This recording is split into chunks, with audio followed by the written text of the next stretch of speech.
Ankleshwar national highway number 48 પર ગંભીર અકસ્માત સર્જાતા રાજપીપળા ચોકડી ઓવરબ્રિજ પર ટ્રકે ટક્કર મારતા ટેમ્પો ચાલકનું મોત નીપજ્યું હતું, જ્યારે અકસ્માત સર્જી ટ્રક ચાલક ફરાર થઈ ગયો હતો.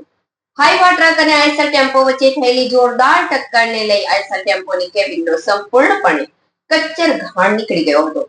શહેર બી ડિવિઝન પોલીસે ફરાર ટ્રક ચાલકને ઝડપી પાડવા માટે વધુ તપાસ હાથ ધરી હતી. અંકલેશ્વર નજીક નેશનલ હાઈવે નંબર 48 પર રાજપીપળા ચોકડી ઓવરબ્રિજ પર ટેમ્પો અને ટ્રક વચ્ચે ગંભીર માર્ગ અકસ્માત સર્જાયો હતો. આ અકસ્માતમાં ટેમ્પો ચાલકનું ઘટના સ્થળે જ કરુણ મોત નીપજ્યું હતું. આ ઘટના સુરતથી ભરૂચ તરફ જતા માર્ગ પર બની હતી. હાઈવા ટ્રક અને આઈસર ટેમ્પો વચ્ચે થયેલી ટક્કર એટલી ભયાનક હતી કે આઈસર ટેમ્પોની કેબિનનો સંપૂર્ણપણે કચ્ચર ઘાણ નીકળી ગયો હતો.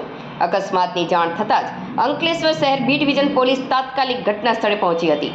પોલીસે અંકલેશ્વર ડીપીએમસીની મદદથી ભારે જહેમત બાદ ટેમ્પો ચાલકના મૃતદેહને બહાર કાઢી પોસ્ટમોર્ટમ માટે ખસેડ્યો હતો.